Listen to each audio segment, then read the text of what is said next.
हमारे व्यस्त जीवन में ईश्वर की आवाज़। धर्मशास्त्र कहता है, जैसा पेड़ वैसा फल। अच्छा पेड़ अच्छा फल देता है, बुरा पेड़ बुरा फल देता है। फल से पेड़ को जाना जाता है। जैसा पिता वैसा बेटा, जैसी माँ वैसी बेटी। धर्मी संत जोआकिम और अन्ना की एक सुशील और धर्मी बेटी माँ मरियम, जिसे ईसा उत्पन्न हुए। आज संत जोआकिम और अन्ना को विशेष रूप से याद किया जाता है और उनकी मध्यस्थता से प्रार्थना की जाती है। धन्य है वे परिवार जिन परिवारों में अच्छे माता पिता और अच्छे बुज़ुर्ग माता पिता हैं। पूरे परिवार के लिए और छोटे बच्चों के लिए विशेष आशीर्वाद है। 16वां सामान्य सप्ताह 26 जुलाई 2024 शुक्रवार, संत अन्ना और जोआकिम का पर्व।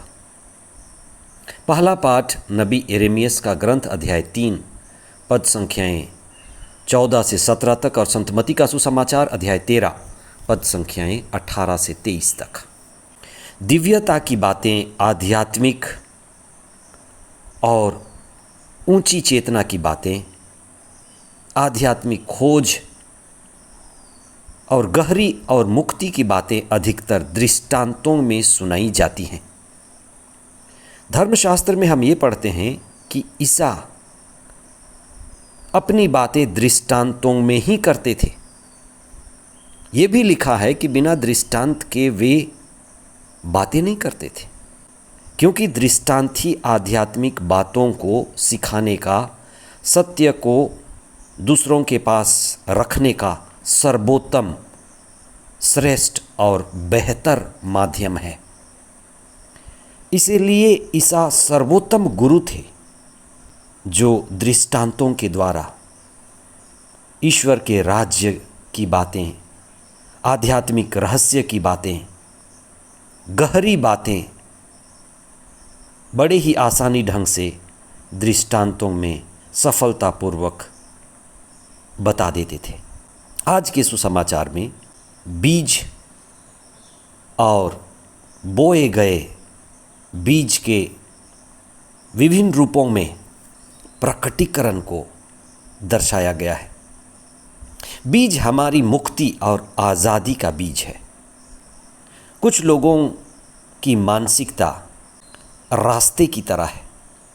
रास्ते वाले मानसिकता के लोग, ऐसे व्यक्ति जिनका विचार अत्यधिक खुला है, इतना खुला कि उनका अपना कुछ नहीं है। जिस तरह से बादल आते हैं जाते हैं, उस तरह से इन लोगों के जीवन में सोच का बादल, विचार का बादल आता है जाता है, उमड़ घुमड़ करते हैं और हिला करके चले जाते हैं। ऐसे व्यक्ति चेतनशील, चिंतनशील और होश में नहीं जीते। उनके विचार, बीज के विचार, अच्छे विचार भी चुरा लिए जाते हैं। जिस तरह से चिड़िया बीज को चुग जाती है, बस वे जीते हैं पर गहराई में नहीं जीते।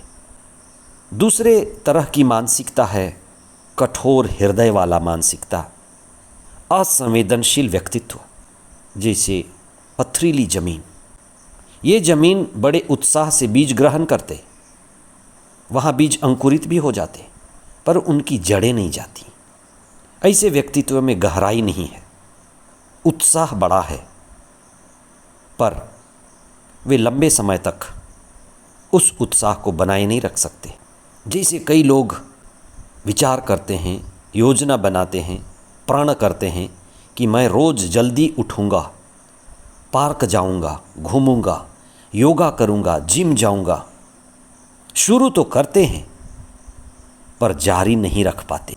कुछ मोटे लोग मोटे ही रह जाते। तीसरा तरह का व्यक्तित्व है वह व्यक्तित्व जो दुख झेलता है, परेशानी, अत्याचार, उनका विश्वास हिल जाता है। अल्प विश्वास, अंधविश्वास, हिला हुआ विश्वास, और वे उस अत्याचार और दुख तकलीफ़ और परेशानियों के कारण दबा दिए जाते हैं। उनको दबाने वाले बहुत हैं और ये दब जाते हैं, और जो भी दब जाते हैं वे आगे नहीं बढ़ पाते, पवित्र आत्मा का फल उत्पन्न नहीं कर पाते। आप इस पर चिंतन करें कि लोग, परिस्थिति, माहौल क्या आपको दबा रही है और क्या आप दब रहे हैं? आपके दबने में आपकी जिम्मेदारी और उत्तरदायित्व भी है।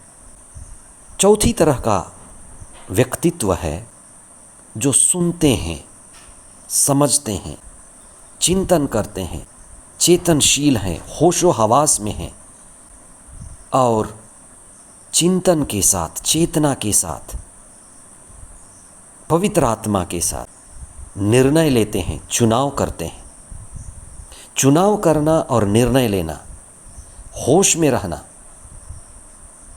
योजना बनाना, मूल्यांकन करना, सुधार लाना, अपनी जिम्मेदारी को स्वयं उठाना, ईश्वर की योजना को समझना, अपने जीवन में उत्साह और प्रेम लाना, ये ऐसे व्यक्तियों का व्यक्तित्व है जो जहाँ अच्छा बीज अच्छी ज़मीन में गिरते हैं, ये प्रगति करते हैं, उन्नति करते हैं और आत्मा, चेतना, ज्ञान और प्रज्ञा में, आनंद में बढ़ते हैं, पवित्र आत्मा का फल उत्पन्न करते हैं। हम यही प्रार्थना करें कि हम ऐसी ज़मीन बने जिसमें बीज गिरता है। हम प्रभु के वचन को सुने, मनन ध्यान करें, चिंतन करें, आत्मसात करें, प्रभु की शिक्षा को समझें, आध्यात्मिक गहराई में बढ़ें, आत्मा द्वारा संचालित हों और आनंदित जीवन बिताएं, पवित्र आत्मा का आनंद। संत जोआकिम और अन्ना हमारे लिए प्रार्थना करें। आमीन।